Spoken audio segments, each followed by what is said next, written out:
Para eu falar que um conjunto é exatamente igual ao outro, o que tem que acontecer? Eles têm que ter os mesmos elementos.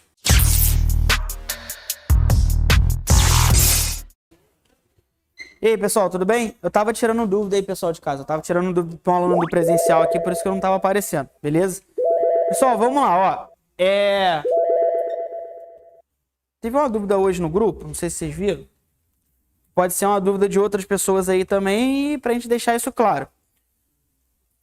Quando a gente fala de matemática, a matemática pode ser separada para concurso de duas maneiras. Ou falar matemática ou falar raciocínio lógico. Qual é a diferença de uma coisa para outra? Quando eu falo matemática, eu estou englobando tudo que envolve conta e tudo que envolve matemática.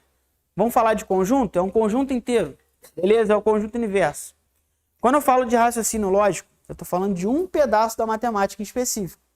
E tudo que envolve questão que você tenha que raciocinar, ou a matéria em si de raciocínio lógico, está escrito como raciocínio lógico. Por exemplo, uma questão de conjunto é raciocínio lógico? Também é. Por que ela também é? Para você montar cada conjunto, você não tem que ter um raciocínio para montar aquilo ali? Não depende da tua interpretação? Não é só uma questão de equação, por exemplo. A questão de equação não é raciocínio lógico. Porque a equação está ali. Você só tem um jeito de resolver. É jogar letra para um lado, número para o outro. X é igual a tanto. Não vai depender da sua interpretação, da dela ou da dela, certo?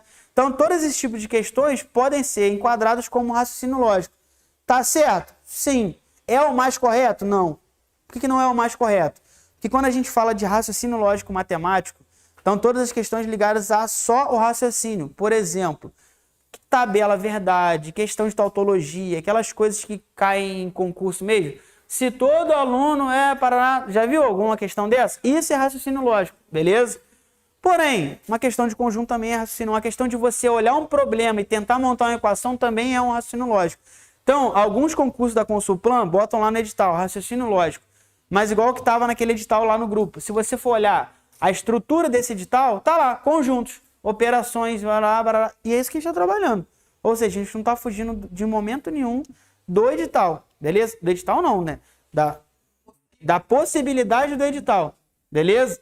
Quando sai o edital, o que vai acontecer? Vai ser uma lista lá com os tópicos. O que a gente vai fazer? Vamos adequar cada coisa com cada coisa. Às vezes eu não ia falar de probabilidade, por exemplo, que eu acho que talvez não iria cair, porque alguns editais de algumas prefeituras por aí afora não tem, mas aqui eles quiseram cobrar aí, a gente vai trabalhar, beleza? Então, essas adequações a gente tem que se preocupar agora. O que a gente tem que se preocupar agora? Em assuntos mais genéricos, em assuntos mais gerais, que estão presentes na maioria dos concursos, beleza? Então, quando a gente olha para a banca da Consulplan, não faz diferença se é matemático ou raciocínio lógico. Eles não usam o nome, tem que olhar para o que está escrito lá, beleza? O tópico da disciplina, aquilo ali que vai fazer diferença para a gente, beleza? E isso acho que acredito que pode aparecer em outras matérias também, beleza? Por exemplo, falar de português, falar de gramática da língua portuguesa é a mesma coisa. Só que a língua portuguesa é o universo inteiro. Gramática é só questão de sintaxe, só questão de morfologia, não vai ter interpretação de texto, por exemplo. Beleza? Tranquilo? Então, ó, vamos lá. Quando a gente falou de conjunto, a gente viu todas as operações que estavam ligadas ao conjunto em si. Então, ó, a gente viu a união, a gente viu a interseção, a gente viu a diferença, a gente viu o complementar, a gente viu bastante coisa interessante sobre isso. E a gente viu uma relação, sem ser na aula dessa segunda-feira agora, mas na aula passada, sobre uma relação que eu poderia fazer com um conjunto. Que relação era essa? Vocês lembram que eu coloquei um conjunto dentro do outro? Aí na semana passada, na segunda-feira, na aula passada, eu fui lá e fiz uma questão que falava sobre isso. Que não tinha ninguém aqui no conjunto que era só o A, se eu não me engano. Então, assim, eu falei, pô, a gente pode escrever essa questão aqui de jeito diferente. Coloquei um conjunto dentro do outro, lembra disso? Quando eu falo disso, eu estou falando de uma relação entre conjuntos, que a gente chama de relação de continência. Por que a gente fala de relação de continência? Que tem a ver com duas palavrinhas, que é o contém e o não contém. Quando a gente fala dessas duas palavras, a gente está falando de subconjunto. Toda vez que você vê um prefixo na língua portuguesa de sub, quer dizer que é algo abaixo. Por exemplo, subversivo, subconjunto, subtenente. Toda vez que a gente pega essas palavras que tem um subterrâneo, é abaixo da terra. Então sempre vai dar a interpretação que é algo abaixo, que é algo inferior, que é algo que está subordinado a algo. Beleza? Então, quando eu olho para um conjunto grande, vamos supor que eu tenho um conjunto A, e eu falo que o conjunto A tem um subconjunto, é porque dentro do conjunto A, um conjunto que é inferior a ele, existe um outro conjunto, que é o conjunto B. Qual é a relação que o B tem em relação ao A? Um é subconjunto do outro. Um está subordinado ao outro. Beleza? Então, o conjunto B ele tem que estar dentro do conjunto A. Se eu for trazer isso daqui para a realidade, eu posso trabalhar, por exemplo, como o estado do Rio de Janeiro e a cidade de Nova Friburgo. A cidade de Nova Friburgo é um subconjunto do estado do Rio de Janeiro. Assim como o estado do Rio de Janeiro é um subconjunto do país Brasil. Beleza? Então, essa relação de subconjunto, essa relação de continência, significa eu ter uma coisa interligada à outra. Beleza? O que pode variar dentro da matemática? A ordem com que eu estou falando. Por quê? Vocês concordam comigo que tem como eu mostrar isso aqui para vocês de duas formas diferentes? Ou eu posso falar que o Rio de Janeiro tem a cidade de Nova Friburgo, ou eu posso falar que Nova Friburgo está dentro do estado do Rio de Janeiro, não é? Então, tem duas maneiras de eu nomear isso aqui de forma diferente, não é? Então, na língua portuguesa, também existem duas palavras para a gente usar. O está contido e o contém. Só que quando a gente olha só para a língua portuguesa, fica muito claro de você mostrar isso aqui para mim, não fica? Porque se é algo que está contido, é uma coisa menor que está dentro de uma coisa maior, correto? Então faz sentido eu falar que Nova Friburgo está contido no estado do Rio de Janeiro, certo? Só que quando eu falo do contém, contém significa que tem algo maior que tem algo menor, certo? Então eu posso falar que o estado do Rio contém a cidade de Nova Friburgo. Quando a gente traz isso para símbolo matemático, fica mais difícil da gente saber qual é o símbolo realmente que a gente está falando. Que é questão de você gravar qual é o símbolo que está ali. Então a gente se confunde com qual o símbolo que eu tenho que usar. Está contido ou do contém. Essa é a maior dúvida quando a gente trabalha num conjunto. Então, para isso, a gente tem duas letras, que é uma mesma letra, só que escrita de um jeito diferente, né? Então, ó, tô olhando para cá. Tem o conjunto A e tem o conjunto B. Deixa eu trocar a posição deles aqui.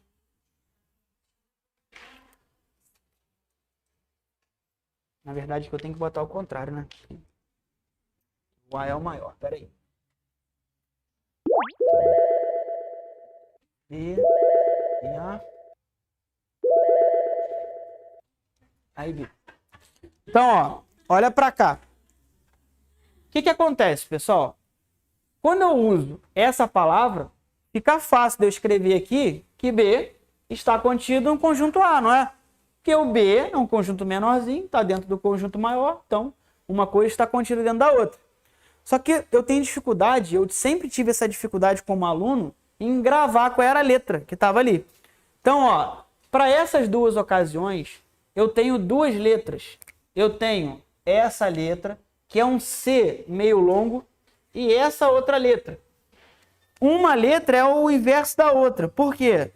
Quando você olha para essas duas relações, a relação em si ela é a mesma. Só que depende da ordem que você escreve. Depende da ordem que você fala. O está contido e o contém, eles têm o mesmo sentido lógico. Eles falam de uma mesma coisa. Só que qual é a diferença de uma palavra para outra? É a posição que você coloca os elementos, não é? Se eu olho daqui para lá, quer dizer uma coisa. De lá para cá, quer dizer outra. Então, ó, fica difícil saber qual letra que é. Então, o que eu faço? E depois que eu aprendi isso, facilitou um pouco a minha vida. Quando eu olho para essas duas letras, eu vou sempre trabalhar um conjunto maior e um conjunto menor. Porque para uma coisa estar dentro da outra, um tem que ser maior que o outro, não é? E eu sei que todos vocês já viram esse símbolo. Beleza? Quando a gente olha para esse símbolo, é o mesmo símbolo, só que a gente está com a posição trocada, não é? Se eu olho para uma coisa que está aqui, essa coisa é menor do que essa daqui, não é? Quando a gente era criança e estava lá no fundamental, a professora falava que era a boquinha do jacaré, né? A boquinha do jacaré apontando para lá é porque uma coisa que está aqui é maior do que uma coisa que está aqui. Beleza? Então você vai usar essa mesma relação para cá. Esse símbolo não parece muito com esse? Ó. Esse símbolo não parece muito com esse? Então, toda vez que você olhar para esse C ao contrário, você vai associar ele com esse cara daqui, que é o sinal de maior. Ou seja, quando você tem um conjunto desse lado, que é maior do que o conjunto que está desse lado, o que você vai fazer? Você vai usar o símbolo do contém. Ou seja, o conjunto A contém o conjunto B. Porque olha só, a associação que a gente faz não é bem parecida com o símbolo do maior? E a outra letra, ela quer dizer a mesma coisa, ela só está na posição trocada, né? Se eu olho para cá, eu sei que o conjunto B está contido no conjunto A. Porque olha a associação que eu fiz. O sinal aqui, ó, é o sinal do menor. Beleza?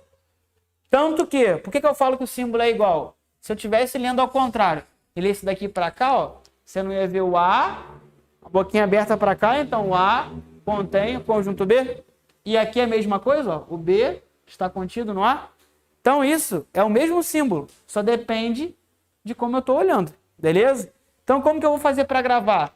Faz o sinalzinho do maior, faz o sinalzinho do menor, que você vai conseguir saber, beleza? Aí você vai lembrar do que faz sentido realmente, né, na língua portuguesa. O contém e o está contido não tem como confundir. Show? Tranquilo, gente? Então esse é um símbolo que eu sempre vou usar. Porém, tem uma regra. Esse símbolo representa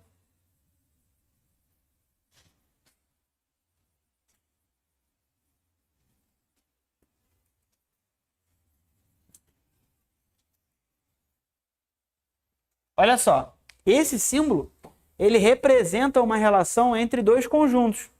Por quê? Não tem como eu comparar você, cidadão de Friburgo, com o estado do Rio de Janeiro.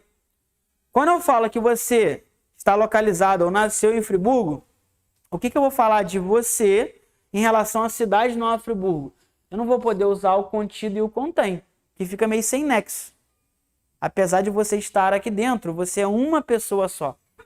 Então, você sendo uma pessoa só, eu não uso o contém nem o está contido. Eu uso o símbolo do pertence. O cara que está em Friburgo, ele pertence ao município de Nova Friburgo. O cara que não está em Friburgo, ele não pertence aqui. Então, sempre que eu for olhar para um elemento em relação a um conjunto, eu nunca vou usar essa relação de estar contido ou contém. Eu sempre vou usar outra relação, outro símbolo, que é o símbolo do pertence. Ou seja, isso daqui só vale entre dois conjuntos. Então, desse lado tem que ter um conjunto e desse lado também. Beleza?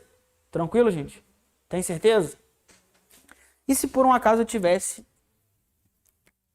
Aí eu tô lá com a questão, ou alguma relação, alguma letra que aparece, e eu tenho que relacionar aqueles valores ali com o cara que eu chamei de A lá do outro lado. Eu olho para a questão e eu vejo isso daqui escrito. Eu tenho um conjunto A. Aqui dentro, vocês sabem que quando eu coloco o pontinho, lembra que eu falei na aula passada? Eu estou falando que esse cara é um elemento. E eu tenho 3 elementos aqui dentro. Aí eu tenho o 3, o 4 e o 7. Como que eu vou relacionar, então, esses elementos com esse conjunto se eu não posso usar isso? Aí eu vou usar o pertence, beleza? O 7 pertence ou não pertence ao conjunto A? Pertence, ele está aqui dentro, então o símbolo que você vai usar é o símbolo do Ezinho. Beleza? Esse símbolo significa pertence. Quando eu olho para o 5, como que eu posso relacionar ele ao conjunto A? 5 ele está ali dentro? Então, se ele não está ali, ele não pertence, não é? Então, ó, aqui eu vou colocar um corte nele. Beleza? Mesma coisa, vou colocar isso ali em cima. Eu olho para o 4. O 4 pertence. Beleza? Então, toda vez que eu estou olhando para esse símbolo do Ezinho, eu sei que o 7 ele pertence ao conjunto A. O 7 ele não pertence ao conjunto A. Ou, beleza? Ou pertence ou não pertence. Só que quando eu olho para esse tracinho, se eu coloco esse traço em cima de qualquer letra, se eu olho uma placa lá no centro de Friburgo assim, significa alguma negação, não é? Então, toda vez que você tiver uma negação em cima de qualquer símbolo matemático, você sabe que é uma negação do símbolo que está ali dentro. Então, se eu tivesse aqui, por exemplo, que relacionar o conjunto C ao conjunto B, o que você ia fazer? Primeira coisa, você ia ter que analisar qual conjunto é maior, qual conjunto é menor, beleza? Vamos supor que eu esteja falando da cidade de Nova Friburgo e o estado de São Paulo, por exemplo. Beleza? Cidade de Nova Friburgo, estado de São Paulo, os dois são conjuntos. Como que eu posso relacionar um ao outro? Cidade de Nova Friburgo eu sei que é muito menor que o estado de São Paulo. Mas uma coisa não tem relação nenhuma à outra. Então eu vou olhar pro não está contido. Aí como que você faria? Você colocaria um risco aqui. Beleza? Igual que está aqui. E se eu estivesse falando da cidade de São Paulo e da cidade... Estado de São Paulo e a cidade de Nova Friburgo? O que eu faria? Estado de São Paulo não contém cidade de Friburgo. Beleza? Tranquilo, gente? Então toda vez que eu for olhar para esse símbolo e quiser negar ele, é só eu cortar. Beleza? Então, ó, vou só colocar aqui como você não tem nada no quadro. Conjunto maior. E aqui um conjunto menor, por exemplo. Conjunto maior desse lado. Esse. Menor desse. O símbolo tá certo. Só que um não tem relação nenhuma com o outro. Então, cortei. Beleza? Aí é só você colocar o não da frente das letras, né? Não contém ou não está contido. Beleza? Tranquilo? Então, ó, vamos lá. Aí eu fui lá e peguei uma questão que é diretamente da banca de vocês. Que ela estava assim, ó. Dados os conjuntos x e y, podemos afirmar corretamente que... Vamos lá. Se eu te dei dois conjuntos x e y, primeira coisa que eu olharia aqui são essas duas alternativas. Eu poderia, independente do tamanho deles, do que está falando, poderia? Se eu falei que a relação de pertence ou não pertence representa uma relação entre elemento e conjunto, se x e y são conjuntos, está errado. Ou seja, não pode e não pode. Só a chance de acertar essa questão antes de eu começar a falar era de 25%. Agora ela foi para 50%. Eu não entendi. Lembra que eu falei ali que quando eu uso o do pertence ou não pertence, eu tenho que falar de elemento para conjunto? Se aqui eu tenho x e y sendo conjuntos, ele falou para mim, eu não posso usar essa letra. Teria que ser o contém ou está contido. Não pode ser o pertence ou não pertence. Independente do que ele está falando aqui em cada conjunto. Entendeu? Aqui teria que ser ou a letrinha A para o conjunto Y, ou a letrinha B para o conjunto X e assim por diante. Ou a letrinha W, qualquer letra pequenininha. X e Y maiúsculo, não.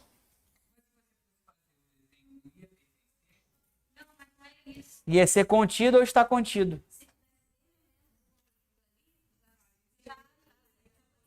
Já poderia ser, entendeu? É porque ele falou. Esse xão também é maiúsculo também. É o xão maiúsculo e yzão maiúsculo. Conjunto para conjunto, eu não posso relacionar com o pertence ou não pertence. Teria que ser com contido ou está contido. Entendeu? Ou contém ou não contém. Beleza? Tranquilo? Vamos lá. Letrinha A. Assim. Beleza? Letrinha minúscula. Conjunto X, pô, beleza, ó. Pertence ou não pertence? Letrinha A pertence ao conjunto X. Show? Por exemplo, a letra C e o conjunto Y. A letra C pertence ou não pertence ao conjunto Y? Não pertence, ela não está aqui dentro, ela pertence ao X. Beleza? Então essas duas eu já poderia riscar logo de cara. Agora vamos lá. Eu tenho essa e tenho essa. Beleza? Ah. Eu não consigo responder.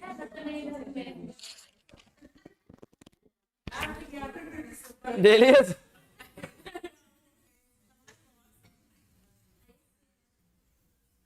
Ó, vamos lá. Agora vamos analisar. Eu estou falando de dois conjuntos, x e y. Beleza. Qual que é o conjunto maior? Beleza, o conjunto é maior porque ele tem mais elementos, certo? Letra A, tá certa? Pô, na hora da prova eu esqueci essa letra, cara. Que letra é essa? Ó. Conjunto maior desse lado, menor desse, tá certo? Tá. E aí, curtiu essa aula? Então faz o seguinte, deixa agora mesmo o seu like para fazer com que esse vídeo chegue ainda mais longe e ajude ainda mais pessoas. Inscreva-se no canal e ative o sininho. Aproveite também para poder deixar o seu comentário aqui embaixo. Se tiver alguma dúvida, pode deixar também, que a gente vai estar acompanhando tudo. Valeu?